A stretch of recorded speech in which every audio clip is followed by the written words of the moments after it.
primeramente quería darles la bienvenida a todos. Muchísimas gracias. Tenemos una re linda convocatoria, así que me alegro un montón. Eh, bueno, en primer lugar, tenemos acá presente a la presidente de Mazortian Blatt, Denise Alterwen, que primero les va a decir algunas palabritas y enseguida yo ya presento a la rabina y empezamos. Buenas tardes para todos. Para mí, como presidenta de Mazortian Blatt, es un placer dar inicio a este ciclo de webinars que resolvimos hacer para em, fortalecer, promover y desarrollar los valores mazortís. Tenemos un ciclo donde tres prestigiosos rabinos, hoy iniciando con la rabina Judy Novominsky. Hola Judy. Este, que nos está acompañando. Son tres prestigiosos rabinos que nos van a ayudar a prepararnos mejor para Yamim Noraim. Dicho esto, esperemos que les guste la actividad, les agradecemos su presencia y estamos listos para empezar, creo. Muchas gracias a todos. Bueno, gracias Denise. Vamos a presentar brevemente a la rabina Judy Novominsky, como dijo Denise. Tenemos el honor de que sea la que abre el ciclo de los webinars. La rabina Judy nació en Argentina y fue ordenada en el Seminario Rabínico Latinoamericano Marshall Mayer en 2012.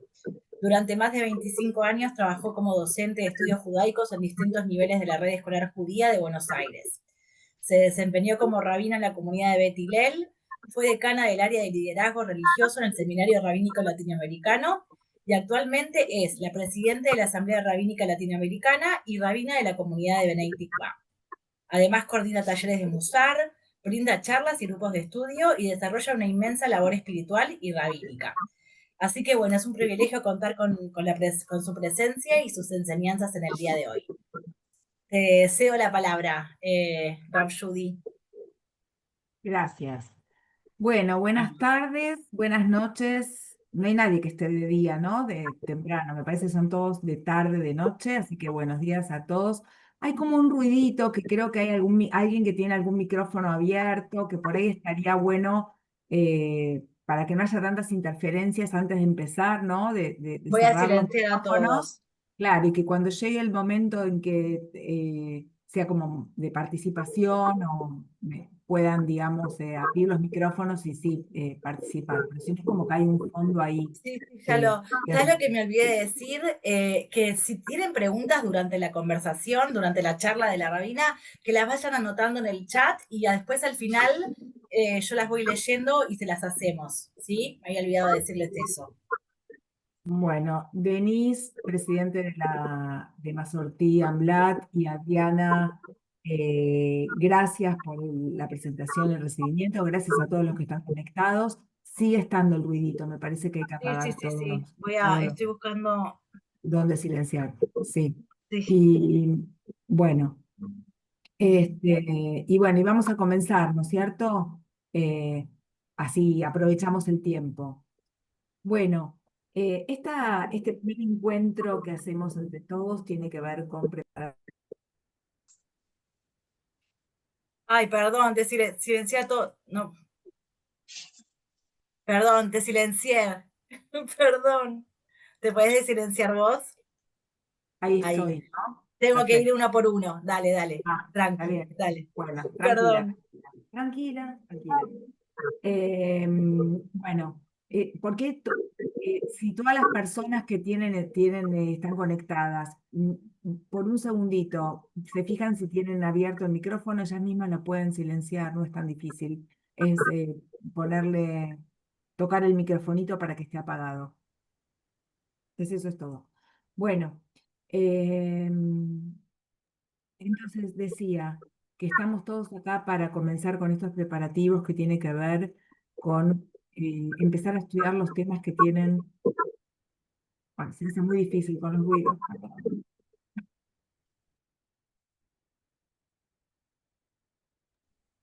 Ahí, ahí ya está, ¿no? ¿Estamos? Sí, me parece que paró, sí. Bueno, bueno, entonces les decía, empezar a prepararnos, que no es un invento nuestro, es algo que ha sucedido en todos los tiempos, ¿sí? es la propuesta de nuestra tradición comenzar ya antes de Rosh Hashanah, antes del comienzo del año, al terminar el año con el mes de Elul, comenzar con estos preparativos que tienen que ver con revisar nuestras propias vidas, nuestra propia existencia. Y la propuesta está para hacerlo en forma particular, individual, cada uno, y para hacerlo en forma comunitaria, en grupo. Y por eso estamos acá todos reunidos, inclusive más allá de cada una de nuestras comunidades, sino somos una gran comunidad, la comunidad mazortí, la comunidad judía en general. Y el tema que yo elegí para abordar y para comenzar es uno de los centrales, que es la teshuvá.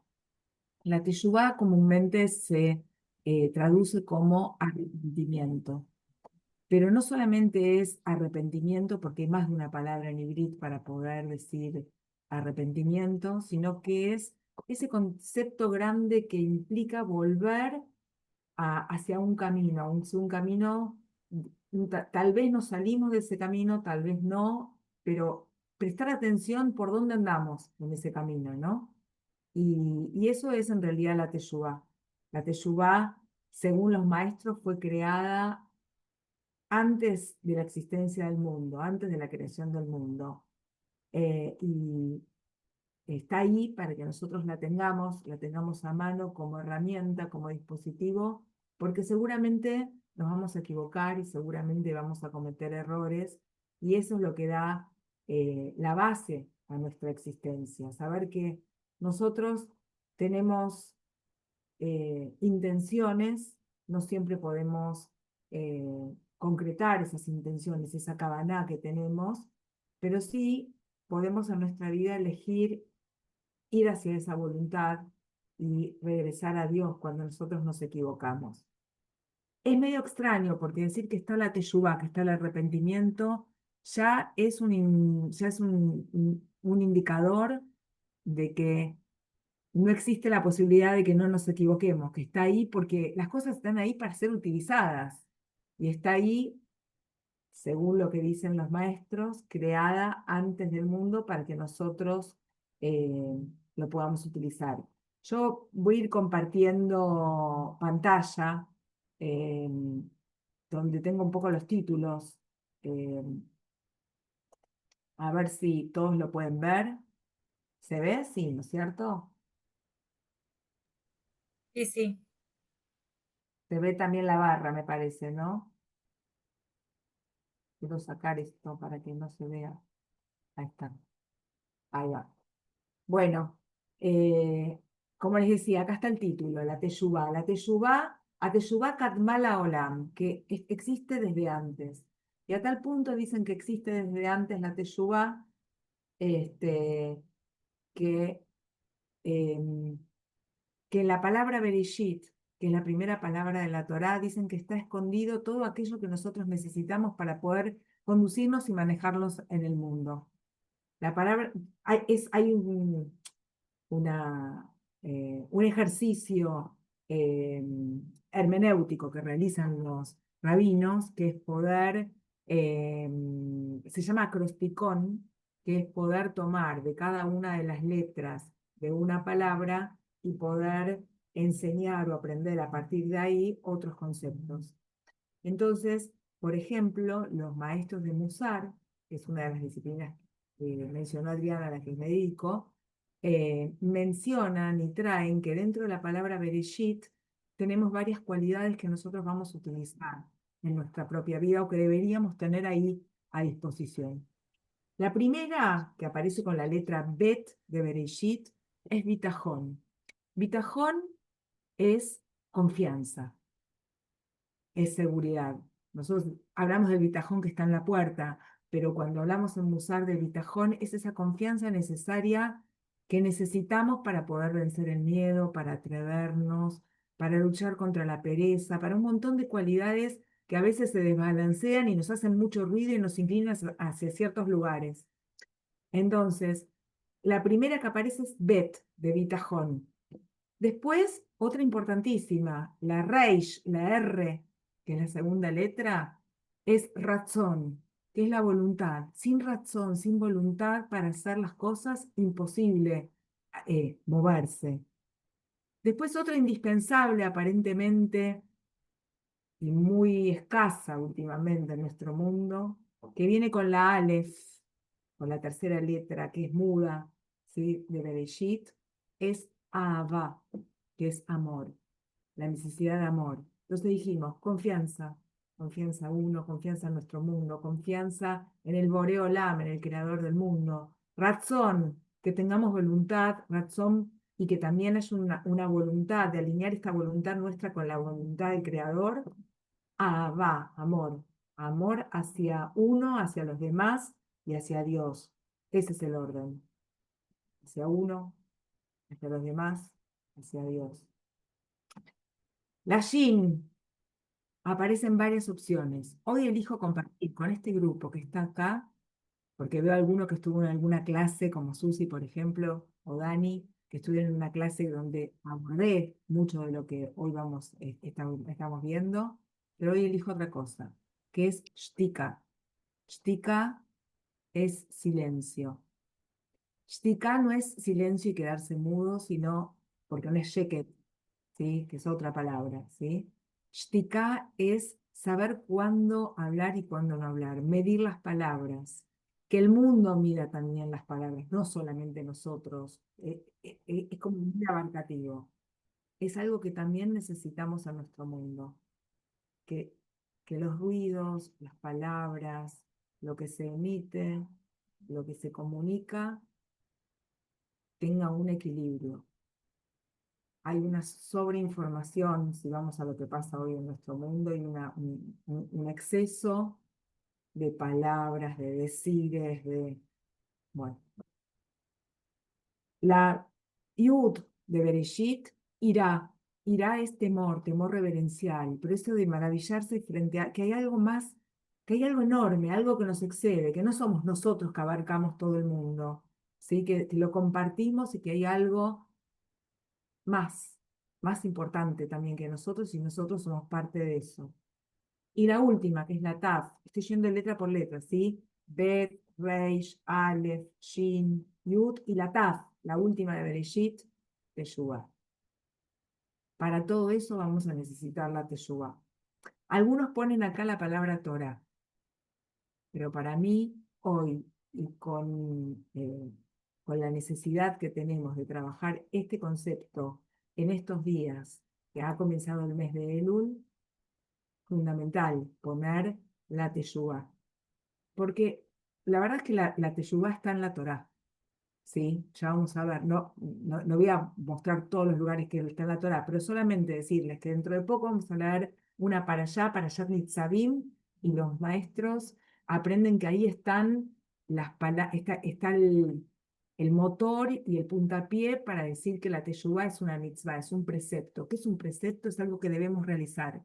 La Teshuvah no es bueno, en realidad todas las mitzvot son optativas, podemos elegir cumplirlas o no, pero la palabra precepto tiene como o la mitzvah es un tzibuy, es una orden, es algo que deberíamos aceptar y hacerlo, porque va a ser bueno para nosotros, para los demás, para nuestro mundo, para nuestra sociedad, para nuestra comunidad. Un par de aclaraciones. Cuando yo digo nuestro mundo, tengo como muy en la cabeza el lenguaje de los sabios del Talmud, que es Olam. Nuestro Olam es nuestra sociedad, nuestro pequeño mundo, no es el mundo, porque es como un montón, el mundo. ¿Sí? Cuando dice Al-Shoshad Barima Olam Omed, sobre tres cosas el mundo se sostiene, es la sociedad, nuestro entorno. Ese es el significado que le quieren dar. Y nuestro mundo tiene ahí la Teshuvah para que nosotros hacemos. Bien, eh, voy a seguir compartiendo pantalla un ratito. Lo que comparto ahora, ¿sí? Es que la Teshuvah, eh, según la propuesta de los maestros, tiene distintos pasos. ¿Cómo hago yo para arrepentirme? ¿Cómo hago para volver al camino esencial? ¿Cómo hago para volver a Dios? ¿Cómo hago para corregir aquello que tengo que corregir o que debería corregir? Se supone que todos nosotros cometemos errores, lo que en hibrid se llama un het. Sin hilar fino, hay muchas palabras para pecado, transgresiones, error. Voy a poner esta convención de que het es error, es lo más judío Está que me bien, suena. estamos. Entonces aquí, ¿qué le pongo en Entonces, este cuadrito? entonces, eh, los pasos que tiene la teshuvá es que cuando nosotros cometemos errores, que constantemente estamos haciéndolo, o los demás cometen errores, lo primero que nos proponen los maestros, hay muchas fórmulas, pero esta es la más básica, que es abandonar el error. Azibat ahet, abandonar el error. O sea, la única manera es como correrme, separarme de eso. No puedo seguir cometiendo el mismo error y decir que estoy haciendo teshuvá. ¿Sí? En el ejemplo concreto, porque si no parece muy teórico todo, ¿sí? Sería, yo sé que estoy comiendo algo que me hace mal a mi salud, ¿sí? Tengo que dejar de comerlo. Listo. Eso es el primer paso, por lo menos intentarlo, ahí dejarlo, ¿sí? Cuando hago eso, va a venir la jaratá. La jaratá es el arrepentimiento. Lo estoy dejando porque estoy arrepentido, me doy cuenta que me hizo sentir mal o que me produce algo, o hay algo alguna alerta que me dice, bueno, tengo que dejarlo.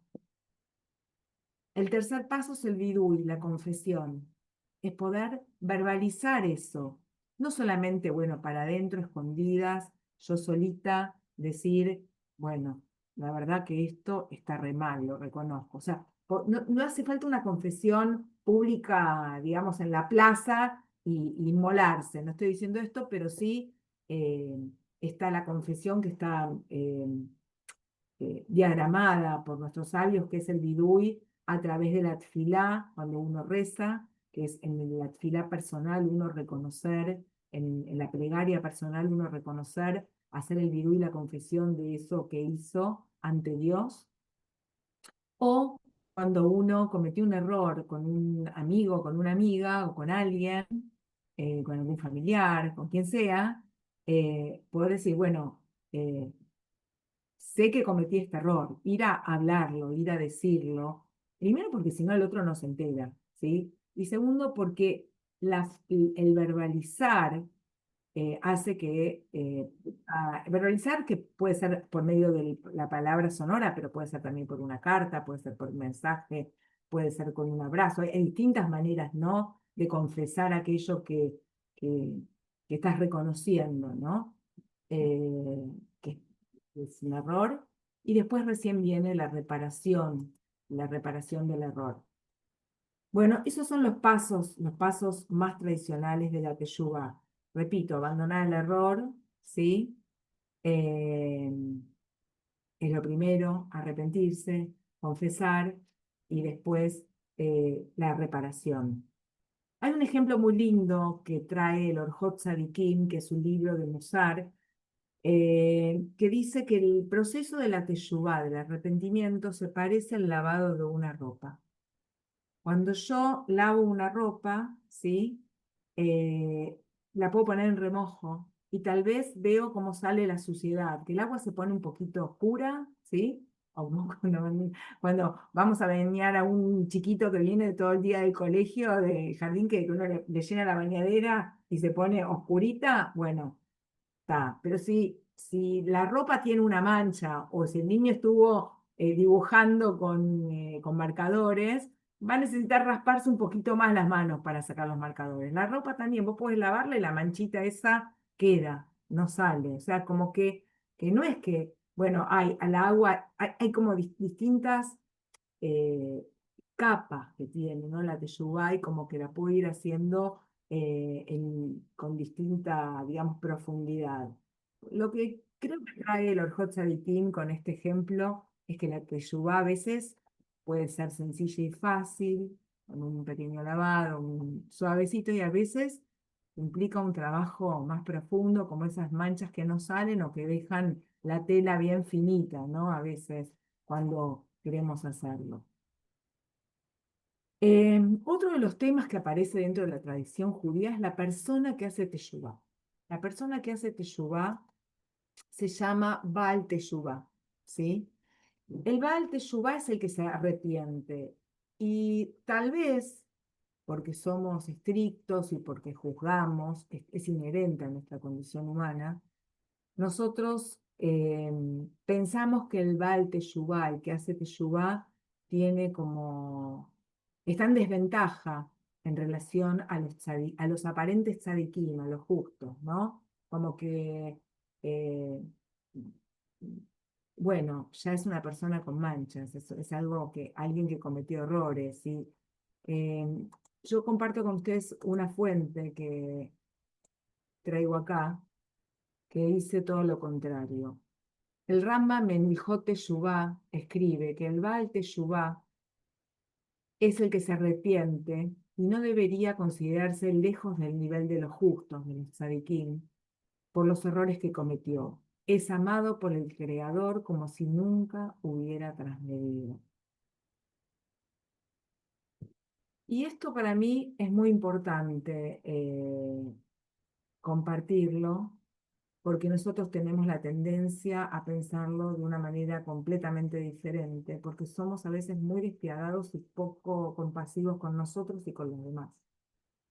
Y si la teshuvá estuvo ahí siempre es porque es muy probable que ninguno de nosotros seamos tzadikim murim, que seamos tzadikim completos, justos, y que en realidad todos a lo mejor somos baalei teshuvá, somos personas que se arrepienten o que buscan o que quieren retornar al camino eh, para estar alineados con Dios. Me gusta decir esto, es un concepto de Mozart, estar alineados con Dios, porque no solamente colocarse tefilín o comer kasher, que también es hacer teshuvá, volver al camino de la Torah, ¿sí? Volver al camino de las mitzvot, volver al camino propuesto por Dios, por supuesto. Pero hay un montón de otras cosas que también están propuestas por Dios o por la Torah y por nuestra Torah, y a veces no nos damos cuenta. Ayer una persona me dice, a mí me gustaría conocer un poco todas las mitzvot, porque por ahí hay un montón de mitzvot que hago y yo no sé, no me doy cuenta. Y obvio, eso siempre se lo enseñamos a los chicos que van a hacer bar y bat mitzvah, ¿no? Que piensan que, bueno, a partir de ahora es ayunar en Yom Kippur, colocarse el talit, leer la Torá, no sé, como que esas, encender las neirot de Shabbat, esas son las mitzvot, esos son los preceptos. Sí, son los cúlticos, sin lugar a duda, ¿sí? Pero también está el no robar, también está el no mentir, el no cometer adulterio, hay muchos no, ¿sí? O pagar el salario a término, por ejemplo. No sé, yo puedo hacer una lista, poner un cerco, una baranda, si uno construye una casa en la parte de la terraza, o sea, eso es una mitzvah, o sea, hay un montón de cosas, digamos, que por las que la teshuvá nos puede llevar a esas cosas. Voy a volver, yo necesito mi PowerPoint porque me voy por las ramas, se los aviso. Es algo, es una característica que voy a tener que abordar este año en mi Teshuvá. Bien, yo quiero darles un ejemplo como en la Torah misma, en el primer libro de Bereshit, aparece una idea que es previa a la Teshuvá, ¿sí? Al arrepentimiento, o que está emparentada con la Teshuvá, que es el Heshbon HaNefesh. El Heshbon HaNefesh es el balance del alma. Es poder analizar, estudiar, fijarse, hacer un heshbon, ¿cómo se traduce? Un conteo de eso que está pasando, ¿sí? En nuestro ser. Fíjense que en Bereshit, en Parashat Noach, cuando está toda la historia del diluvio de Noé, al principio dice que vio Adonai que la maldad del ser humano era mucha en la tierra, era mucha la maldad, y que todo designio de los pensamientos del corazón era solamente el mal. No solamente que veía las acciones que hacían los seres humanos que eran malos, sino que también revisaba los corazones, ¿sí? De los seres humanos, y también las intenciones y los pensamientos eran malos. Y se arrepintió Adonai de haber hecho al ser humano en la tierra. Se arrepintió. Y le dolió en su corazón. Hacer teshuvá duele porque es reconocer aquello que hay que corregir y no está bien. Y dijo Adonai, borraré de sobre la faz de la tierra al ser humano que he creado, desde el Adán hasta el animal y hasta el reptil y las aves del cielo, pues me arrepiento de haberlos hecho. Este es un texto sumamente difícil desde lo teológico y no es el lugar ahora ni la clase para abordarlo. Pero sí decirles que cuando en la Torá tenemos este ejemplo, lo que vemos es que Dios mismo se fija, digamos, eh, que hay algo que está mal, y como que el texto no tiene ningún problema en decirnos que Dios se arrepintió. Y si Dios se arrepintió, ¿por qué nosotros no nos podemos arrepentir y hacer teshuvá?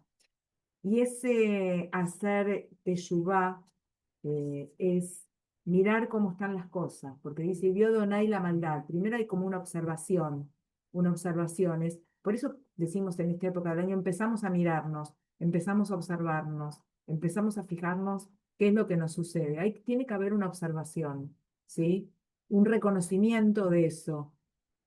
Y después, ¿cómo me aparto? O sea, decirlo, Dios mismo lo dice, habla de ese dolor, y bueno, y decide algo poco simpático para nosotros, que tiene que ver tuvo que ver con la destrucción del mundo y volver a recalcular y empezar, pero ahí mismo ya aparece eh, esta idea, ¿no? de la teshuvá. Bien. Hay muchísimos ejemplos que aparecen en general en la literatura rabínica y en la Torá en relación a la teshuvá. Pero una de las preguntas es ¿por qué? ¿Por qué, por qué debemos hacer la teshuvá, ¿no? Y la teshuvá,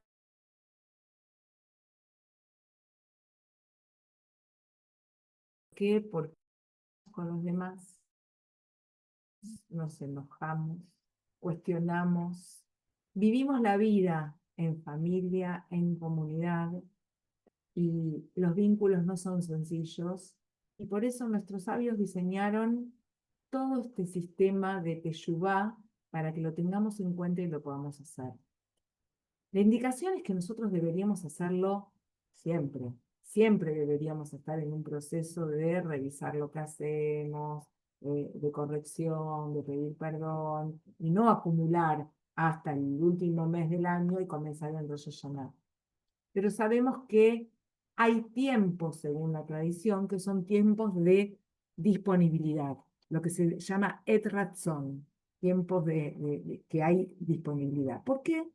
Porque desde lo cósmico, esto es o creen o no creen, aceptan o no aceptan, desde lo cósmico, en la historia judía, este fue un tiempo de perdón. El tiempo de, digamos, desde el 1 de Elul, cuando comienza el último mes del año, hasta el 10 de Tishrei y Yom Kippur. El 1 de Elul, según los cálculos de los rabinos, Moshe volvió a subir al Ar Sinai, al monte Sinai, para recibir las nuevas tablas de la ley, las que había roto. ¿Y por qué las había roto? Porque vio el het a Egel, vio el error, el pecado del becerro de oro, cuando estaba todo el pueblo de Israel abajo danzando y de fiesta, y que no esperaron a Moshe que baje con las tablas de la ley, y él ve todo eso y arroja las tablas de la ley y se rompen. Entonces él tiene que subir por dos cosas. Primero, recibir las nuevas tablas, pero implorarle a Dios que perdone al pueblo, porque Dios estaba tan enojado que no quería perdonar al pueblo. Y hasta le propuso, ahí cuenta en el libro de Shmot, capítulo 30 y pico, 33, ¿lo ves? O 34, Dios le propone a Moshe, ¿sabes qué? Los voy a destruir. Y a partir de vos voy a hacer un pueblo, pues estoy cansado de ellos, voy a hacer un pueblo nuevo. Y Moshe le implora, le dice que no. ¿Cómo? Y Abraham, Isaac y Jacob, y la salida de Egipto, y todo lo que hiciste, y que van a decir los pueblos, bueno, todos esos argumentos, y le dice el famoso Salachti Kitvareja, ¿sí? Los perdono tal como tus palabras, como vos me lo pedís, ¿sí? Que nosotros lo cantamos esto en Yom Kippur. Y entonces todo esto para qué contarles, porque este es ese tiempo cósmico especial donde es tiempo de slijá, es tiempo de perdón. No es que no se puede trabajar en otros momentos. También dicen que la persona, todos los seres humanos tenemos momentos de hacer teshuvá hasta un minuto antes de abandonar este mundo terrenal. Y de hecho, cuando eh, se entierra una persona, hay una fórmula que se puede decir y que decimos, que acostumbramos a decir, por aquellas cosas que nosotros no pudimos perdonar, o no pudimos ser perdonados, o no pudimos decir, o que quedaron pendientes, que es Mejilás Lijabe Capará. Es una fórmula que son tres palabras que apelan al perdón, sí, al perdón, Mejilá, a la expiación, al perdón. Son distintas variantes del perdón, para no entrar ahí y irme por las ramas. Bien, entonces,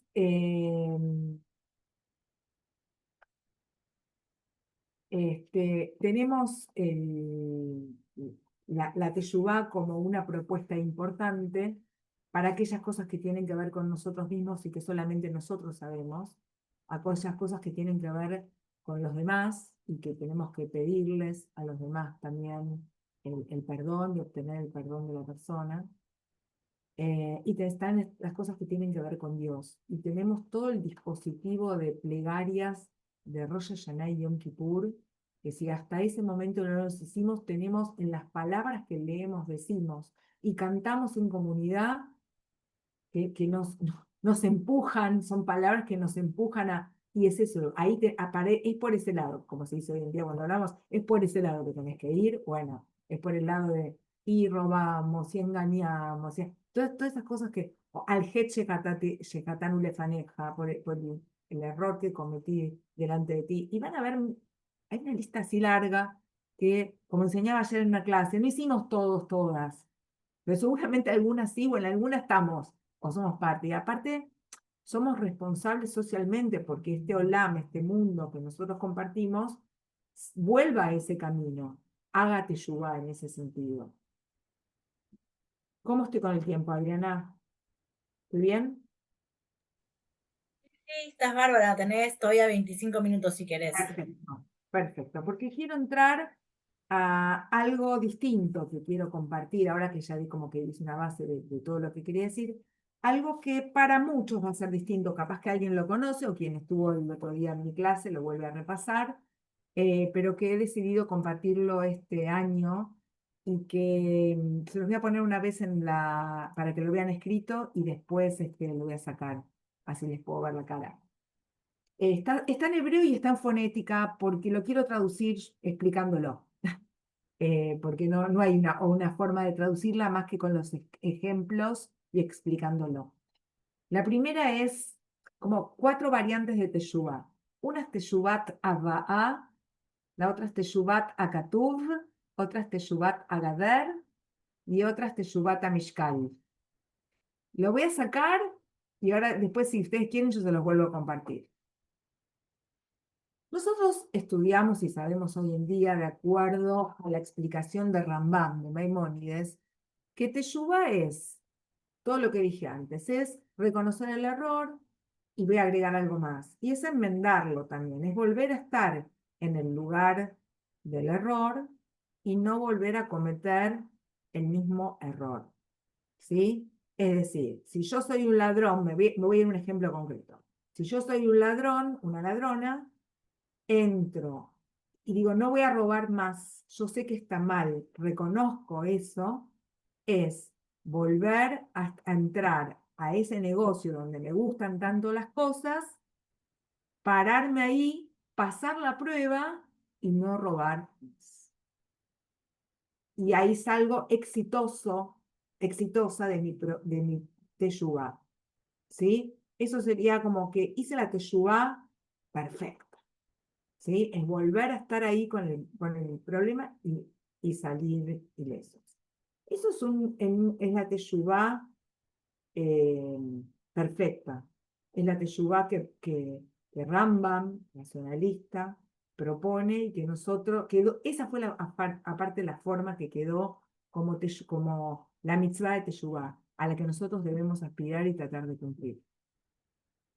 Ahora, hace unos cuantos años estudié en la universidad eh, un curso que se llamaba Hasidei Ashkenaz, que eran los Hasidim de Ashkenaz, de Europa Oriental, pero no los del siglo XVII, los del siglo XI, un pequeño grupo con tres keilot especialmente, tres comunidades, eh, Keilot Shum, ¿cómo es en castellano? Shfira, Worms y ¿quién me ayuda? Ruti, la veo ahí. Shfira, no, Worms, se dice igual. Bueno, ¿no? Bueno, son ciudades cerca del Rin, del Rin en Europa Oriental. Bueno, no importa. Estas comunidades, antes del surgimiento, o sea, Rambam vivió en el siglo XII, ellos en el siglo XI, y los cabalistas se arman como movimiento y todo recién en el siglo XIII. Si tenemos que así ser rigurosos. Pues un poquito más, menos, bueno, lo que quiero decir con esto, que eran unos piadosos de hacer mucha tefilá, vivían en un entorno muy católico, rodeados de comunidades católicas, donde había muchos piadosos, familias con muchos hijos, donde la vida conyugal era solamente para tener hijos, donde era austera la vida. Vieron que nuestras mesas son llenas de comida. La mesa judía es llena de comida, que nunca falte, siempre hay vino en todas las, a la apertura de cada mesa. O sea, desde lo tradicional judío, la comida, la vida conyugal, el sexo, el dinero, si es usado con fines nobles y dentro del marco de la ley de las mitzvot, adelante, está perfecto, ¿sí? Eso es, bueno, ellos tuvieron una terrible influencia católica, entonces tenían como ese estilo de piadosos que siempre existieron en nuestro pueblo, pero especialmente ese grupo. Hay un libro, hay varios libros, pero hay un libro escrito por un rabino que se llamaba Rabbi Yehuda Hasid, que es el Sefer HaSidim, y en ese libro, Sefer HaSidim, cuentan un montón de estas cosas que practicaban, que hacían, y quedó todo su pensamiento, el pensamiento de los Hasidei Ashkenaz. Y me llamó muchísimo la atención, y me acuerdo que me lo guardé, las propuestas de Teshuvá que ellos daban. Ellos no daban solamente la que nosotros conocemos hoy en día y que quedó, que es esa perfecta, volver a estar en el mismo lugar, en la misma situación y no equivocarte, pasar la prueba irosa. No, ellos daban más opciones. Y yo quiero compartir esas opciones porque creo que no somos perfectos y que es difícil la vida. Y que cuando, así como quedaron un montón de registros de cosas que no se practicaron o que eran pensamientos o disensos dentro de las hojas del Talmud, también están estos textos en libros posteriores al Talmud, siglo XI, que están ahí a disposición para que nosotros los tomemos, los pensemos y veamos qué podemos hacer con eso. Entonces ellos traen lo que les dije, el primer concepto. Sí, está Teshuvah Abba. ¿Qué es Teshuvah Abba? Es cuando una persona vuelve a la instancia en la que cometió la falta o el error. Pero esta vez va a pasar la prueba y no cometerá el error. Es el ideal de Teshuvah, sí, desde ya, y sería, como di el ejemplo, volver al negocio y ya no robar. Supongamos si ese es el delito y el error que es posible corregir también. ¿Bien? La otra que proponen es Teshuvah Hakatuv. ¿Qué es Teshuvah Hakatuv? Arrepentimiento, buscarlo en lo escrito. Ellos dicen, encontrar en la Torá, en los 5 libros de la Torá, encontrar los versículos, los psukim, que dictaminen sobre su transgresión. Por ejemplo, ¿qué dice la Torá que hay que hacer con la persona que roba? Por ejemplo, ¿no? Si la Torá dice que hay que, no sé, llevarlo a un tribunal, si tiene que ir a devolver, no sé, lo que sea, lo que diga el pasuk, buscar lo que dice el versículo y decretar para uno mismo algo parecido propuesto en la Torá, dice en el libro de Sefer Hasidim. ¿Por qué parecido? Porque la Torá decreta la muerte para un montón de transgresiones, o sea, violar Shabbat y... Entonces, ojo, como que no es que proponen la aplicación exacta, sino lo más parecido, ¿está? Después traen otra propuesta que es Teshuvah Agadar, la Teshuvah al arrepentimiento del cerco, que a mí me parece sumamente interesante. ¿Por qué? Porque lo que dicen es que es la opción que propone limitar la conducta. O sea, si yo comito un error, nada que ver, todo lo contrario que Teshuvah Tabá. Es evitar volver a estar y exponerme, volver a estar frente a ese error, porque a lo mejor no voy a ser capaz de pasar la prueba, y entonces voy a volver a cometer el error. Sería como limitarse más de lo usual, aunque suena poco judío, porque suena a actos piadosos, ¿no? Pero es limitarse más por la nueva tentación. Ahí uno puede entender por qué algunos grupos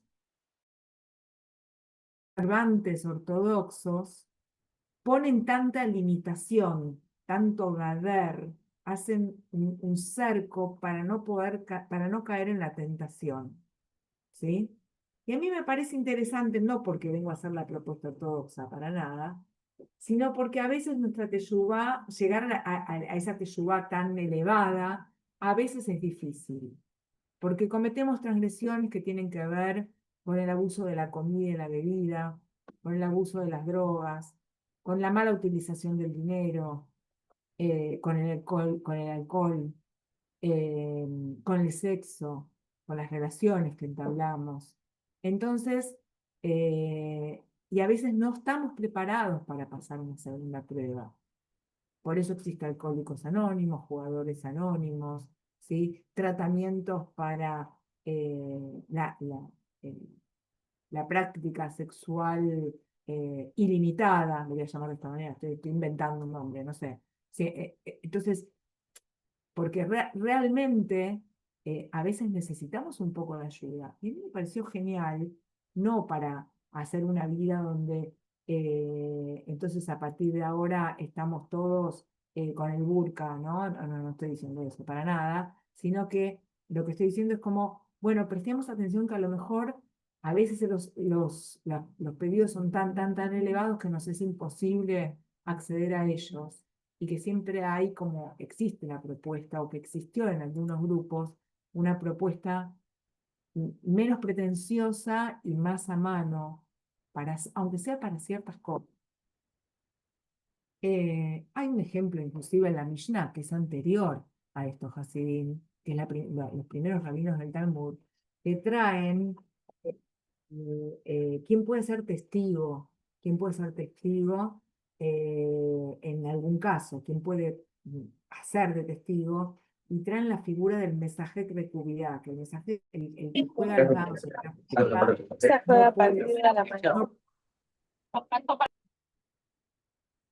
no puede ser testigo porque a menos que haya hecho teshuvá. Cuando, no sé por dónde lo tengo anotado, lo estaba buscando, no importa, lo recuerdo igual. eh, eh, ¿Cómo sería que el que apuesta, el que jugaba los dados, haya hecho teshuvá, que los rompa, que no los tenga más directamente? O sea, no es, y bueno, no importa un poquitito, no pasa nada. No, si vos tenés problemas con el manejo del dinero, y bueno, no vas a poder, para llamarlo de alguna manera, no vas a poder hacer nada que tenga que ver con eso, porque no, digamos, es la única manera es abandonarlo. O sea que el límite, volviendo a Teshuvá Tagadar, que es la Teshuvá del cerco, parece la antítesis de la Teshuvá elevada, pero se acerca de alguna manera, porque la Teshuvá elevada también me dice abandonar el error y no volver a hacerlo. Entonces, a veces necesito ayuda, es demasiado ponerme adelante otra vez de la tentación. Le di mucho más manija a este tipo de teshuvá porque me parece que es interesante. Y después está otra que es teshuvá amishkal, que es la teshuvá del peso, ¿sí? Que es no buscar un pasuk en la Torá, sino buscar un sufrimiento que se equipare, que pese con ese placer que he sentido cuando cometí el error. Ese tipo de propuesta de Teshuvá lo que supone o presupone es que aquel que comete el error tiene una instancia de placer. Y entonces es como que hay que, nada, hay que, como que el agua caliente se enfría con agua fría, como esa sería la idea. Maimónides Rambam nunca iba a estar de acuerdo con esto, porque él, por ejemplo, traía de que él no veía en el error de la persona, no veía que la persona sentía un placer, sino un sufrimiento, como la persona que no puede ir por el camino correcto. Entonces, desde lo filosófico es polémico, como que discuten, digamos, esas dos opciones. Vuelvo a mostrarles ahora por si los maría un poco, las maría un poco, los 4 tipos de teshuvá. Teshuvá tabá es volver a estar ahí en la próxima situación exacta, o sea, estoy delante de la misma mujer con la que me tenté, ¿sí? Y, y ya no vuelvo a estar con ella. Puedo pasar la prueba. Teshuvá Takatú es, y voy a buscar en la Torá qué castigo tengo por haber hecho eso de haber sido infiel con esa mujer con la que no podía estar. Estoy tomando un ejemplo para que sea bien figurativo. Y bueno, vamos a ver qué dice la Torá, ¿sí? Y si la Torá trae la muerte, bueno, no traería la muerte, traería algún tipo de castigo para lo más cercano. Teshuvá Tagader es todo lo contrario. Evitar, ponerme un cerco y no volver ni acercarme, ni estar, ni buscar una posibilidad de que eso vuelva a suceder porque no voy a ser capaz de pasar la prueba. Pero al ponerme el gader, el cerco, evito caer en esa tentación nuevamente. Y Teshuvá Amishkal sería que hay que pagar la fiesta, sería. Hay que buscar el contrapeso de ese momento placentero que fue la transgresión. Eso siempre y cuando tenga esa postura de que eso realmente fue un momento placentero, ese desborde, y, y no tenga lo que Rambam como médico veía también, que como que la desviación, el error tenía que ver con un defecto en el alma de la persona y algo incontrolable que en realidad reflejaba algún tipo de sufrimiento. Como ustedes verán, es una propuesta distinta esta de conocer que existen otras posibilidades o que existieron por la mente de los rabinos de ahí por el siglo XI en Europa Oriental, se les cruzó analizarlo y verlo de otra manera, y que ya hace tantos, tantos años tenían las mismas problemáticas que nosotros, y nosotros seguimos practicando lo mismo que practicaban nuestros antepasados, que es este primer proceso, este primer paso de empezar a pensarnos, a distinguir qué es lo que no está bien y tratar de hacer teshuvá. Creo que es tiempo, ¿no? Adrián, ¿estamos bien para Estamos preguntas? bien, estamos ¿Estamos, bárbaros, estamos bárbaros? Bueno, estamos bárbaros. si quieren hacer preguntas, respondan. Nadie escribió nada, lo único que escribieron es que repitas cuál era las 3 palabras, la de Mejilás, Lijá, Capará, repetilo vos, y qué libro es el de Musar el que mencionaste. Ah, bueno. Mejilá, Slija, Capará. ¿Sí? Esas son 3 palabras. Se repite 3 veces. Es una fórmula antes de enterrar. lado del cajón. ¿Qué más? Y Mesila, el libro de Musar. ¿cuál dije? Porque creo que dije más de uno. El Hot Sadikim, dije. No llegué. Sí, un momento. El Orhot Sadikim. Orhot Sadikim. Se los voy a mostrar.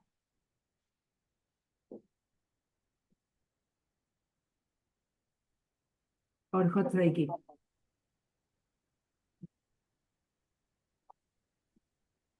Buenísimo. ¿Alguien Hay quiere hacer muchos alguna otra libros, pregunta? hay muchos libros de Musar, ¿eh? No es, Orhot Sadikim no se sabe el autor, ¿eh? No es Luzzatto, que es Mesilat Yesharim. ¿Sí? Bien, es este. Está en hebreo, pero capaz que el camino de los justos, capaz que está traducido en español, seguro que sí. Hoy en día existe todo. Hay que ver la traducción, pero bueno, Sí, eso es obvio. lo cantar. Bueno, ¿qué más?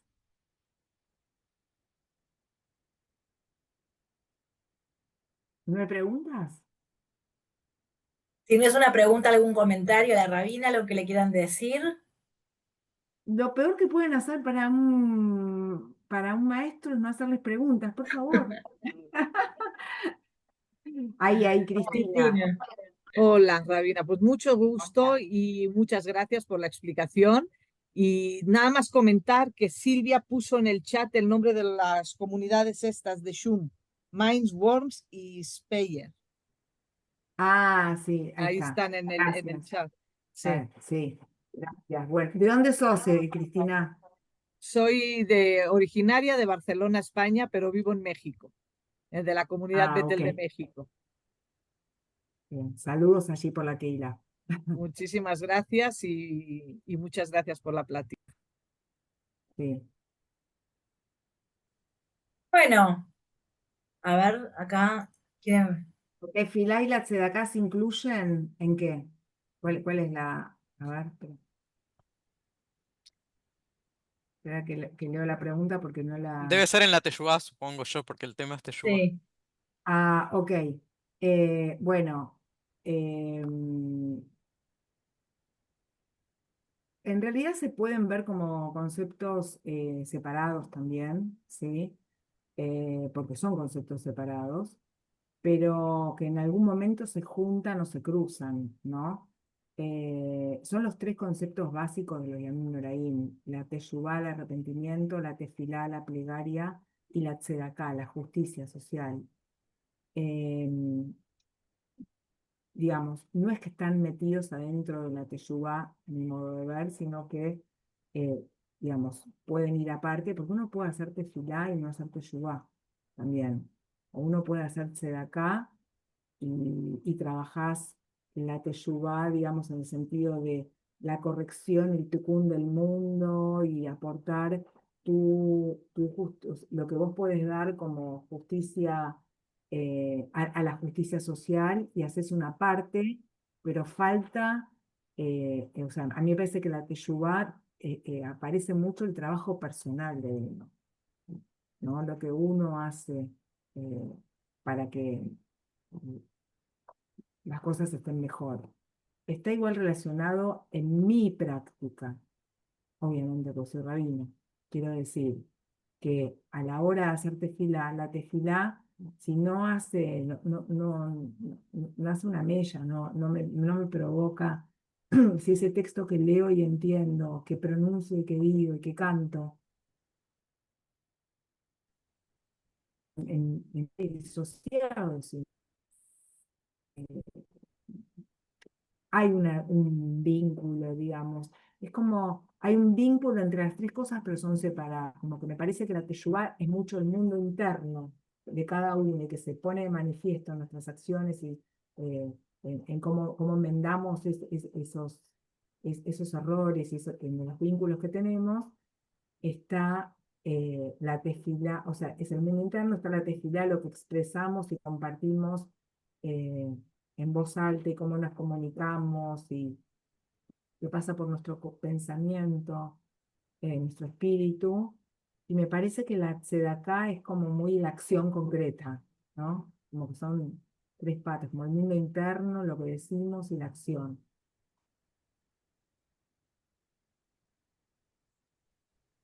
Preguntan en ver. el chat explicar un poquito más de Heshbon Nefesh. Un poquito más de Heshbon Nefesh. Ok. Uf. Heshbon Nefesh.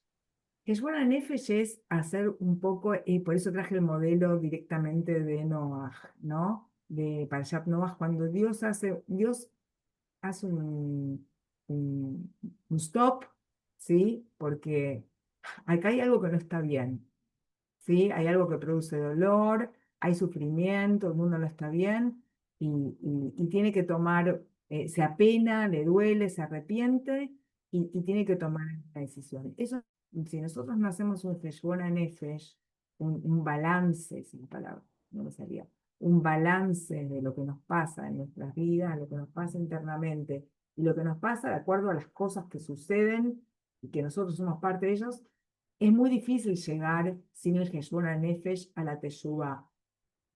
Es difícil, no digo que es imposible, pero es difícil. Hay un librito hermoso que se llama Heshbon Nefesh, que también es de usar, y que propone hacer Heshbon Nefesh todos los días de tu vida, todos los días del año. Entonces, ir tomando cada una de las cualidades, por lo menos esas que aparecen en la palabra Bereshit. Ya eso es un montón, ¿sí? Bitajón, seguridad, razón, voluntad, ahavá, amor, shtika, que es el silencio, como hablamos, ¿sí? Irá, temor reverencial y teshuvá. Si ya tomamos, es como que eh, tomar esas y otras. Y entonces como que estaríamos haciendo una teshuvá o un mejoramiento, un tikún constante, una corrección constante. Eh, Acá hay otra pregunta, mira qué linda. ¿Cómo puede una persona aplicar los principios de Teshuvah para reconciliarse con alguien a quien ha herido, asegurando que el cambio sea genuino y duradero? bueno, sí, en realidad siempre es importante tener en cuenta, para mí, el interlocutor, o sea, ¿a quién le vas a esa persona que heriste y que lastimaste? eh, ¿Quién es la persona y si es accesible para poder pedirle perdón? Porque a veces las personas no son tan accesibles, a veces no perdonan, ¿no? Entonces, yo quiero ser bien realista con mi respuesta. Entonces, está buenísimo intentarlo, hay que intentarlo, lo tenemos que hacer, pero también algo que aprendí los últimos años y con la experiencia es el autocuidado. Como, digamos, no inmolarse, o sea, si la persona va a ser capaz de perdonarnos, si vamos a tener con quién dialogar, si no nos va a agredir, y también depende de lo que hayamos hecho. Para mí es fundamental, y no solamente para mí, sino que la tradición judía dice que todos los errores que son entre nosotros, entre los seres humanos, Dios no interviene y no los perdona. Somos nosotros los que tenemos que resolverlo.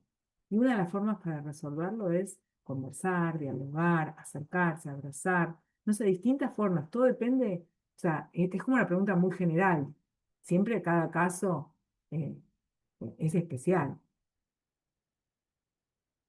Pero no quiero a nadie que me venga a decir, la rabina dijo que vaya a hablar y qué sé yo, y la persona no me perdonó, me trató mal. O sea, cuidado con eso. Pero yo creo que siempre vale la pena intentarlo porque no es solamente para que el otro me perdone, es por uno mismo. Porque ahí sí digo que el otro puede no perdonarte, pero si vos hiciste teshuvá y realmente ya no lo vas a volver a hacer, también vale, porque vale para vos, para tu vida y para las próximas relaciones que vas a tener. Y la verdad que la tradición judía dice que la persona, si uno le pide perdón varias veces, uno tiene que perdonar. Pero hay algunos que hacen lo que quieren, no hacen lo que la tradición judía dice. ¿Alguien más? Bueno, creo que damos por finalizado. Por ahí para Sí. hacer una cosita, Adriana, por ahí para cerrar, quiero decir algo que lo dije ayer en una clase y que me es inevitable. Necesito decirlo y compartirlo. nosotros estamos hablando de teshuvá entre nosotros, en nuestros vínculos. La teshuvá implica el perdonarse y perdonar a los demás también, ¿no es cierto? Es darse una segunda oportunidad, una chance, para estar mejor.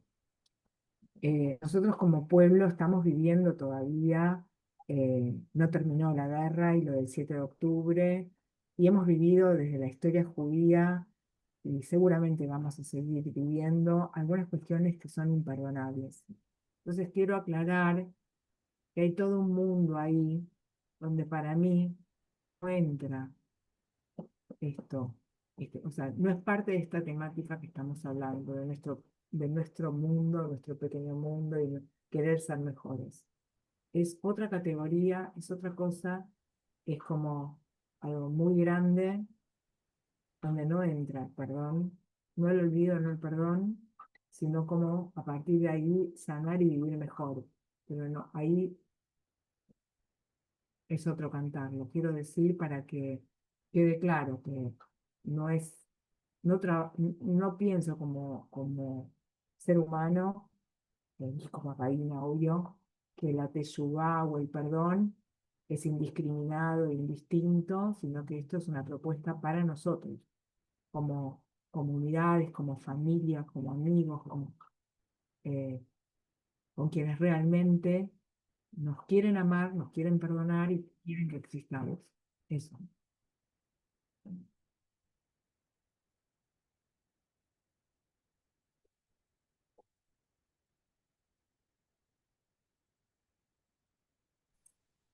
Bueno, muchísimas gracias, Rab Judy. La verdad, un disfrute escucharte como siempre.